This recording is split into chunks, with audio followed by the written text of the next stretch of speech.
and welcome back to my channel. My name is Ayanda Bamuza and this is the third episode of All Things Culinary. If it's your first time joining us, please do make sure that you hit the sub, like and bell button. Now on today's episode of All Things Culinary, I'll be making a South African classic, another one, Dombolo. Some call it steamed bread, some call it Dombolo. Whichever name that you prefer, I'm going to be showing you guys an amazing recipe on how to perfect the technique of making the perfect Dombolo. So, like always, let's go through the list of ingredients. So for the ingredients, we have 3.5 cups of cake flour. We have 2 tablespoons of butter. We have half a cup of milk and 1 cup of warm water. We have about half a packet, 5 grams of instant yeast. We have some salt and 3 teaspoons of sugar. So to begin, you are going to take 1 teaspoon of sugar, or about 2 of sugar, and then mix it in the water and milk mixture, and then go in with your yeast. Now this process is quite important because it helps us determine if our yeast is active or not, because sometimes our dough does not rise because the yeast is past expiration date or any other reasons they might be thereof. So you're just going to let it sit for about 5 minutes until it foams up on top. Now the first thing you're going to do is to just sift in your flour into your mixing bowl. The purpose of sifting in the flour is to get rid of any lumps that may be in the flour. So you're gonna go with about 1/4 of the flour. It's less than 1/4. And then just sift it in. Once the flour has been sifted into the bowl, we are going to go ahead and add the rest of our dry ingredients, which is sugar and a pinch of salt.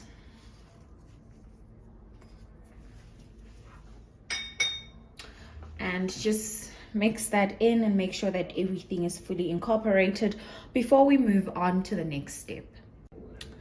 Now, after sifting in your flour, you're going to bring back your water, milk and yeast mixture, and it should look foamy on top. That's when you know that your yeast is good to go. Now you're just going to create a little well inside the bowl and then add in the mixture half by half.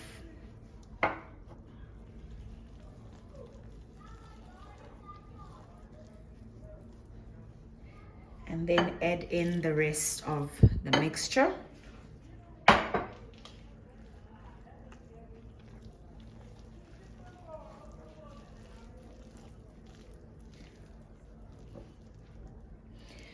Before everything fully incorporates, we are going to go in with our butter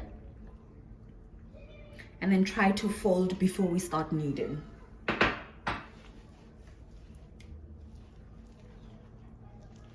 That your dough is starting to form, we are going to dump it into a work surface. I pre-cleaned my work surface before filming, so I'm just going to go ahead and dump everything in.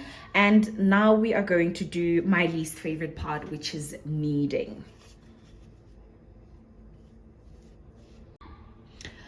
Now what kneading helps with is that it develops great gluten and protein in your dough. So we're just going to knead for about 8 to 10 minutes. I'm going to speed up the process, but yeah, you're going to knead until you feel like you've done some arm exercise.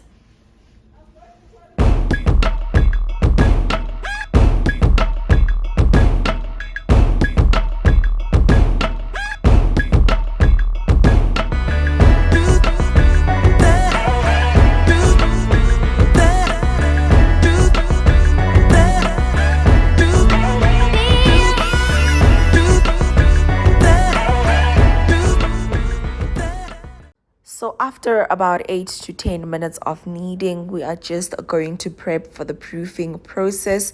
So what you're going to do is take a little bit of olive oil and spread it all over the bowls so that your dough does not stick when it's rising, and then apply a little bit on the dough as well, and then you're just going to go ahead and put it back into the bowl and then cover it with some cling wrap. Once that is done, you're going to put it in a very warm place. It can be in your oven. Make sure that your oven is not on. In the microwave, in your cupboard. I put mine outside directly to the sun so that it rises a little bit quicker. It rose for about 35 to 40 minutes. Now, after 45 minutes of rising beautifully, you are going to see how your dough looks. It should look something like this, if not better. The first thing you are going to do is to punch it down to release any air. And then the next step you're going to do is to slightly knead it again for about 10 to 20 seconds. By now you already know this information, but for those who do not, the best equipment or bowl for steamed bread is enamel bowls. I got mine from West Park. They are available on Take a Lot, and these are medium sized. Now I just lightly grease them with a little bit of butter, and then you're going to cut the dough in half and then place them into each of the bowls.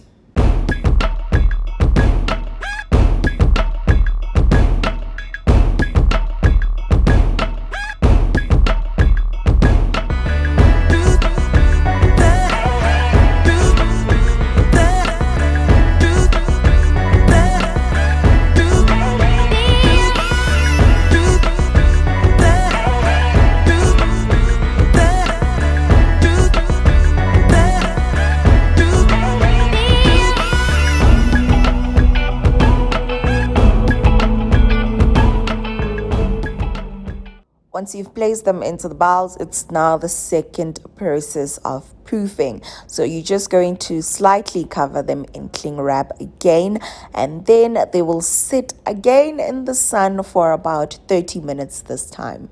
And this is what they should look like after 30 minutes.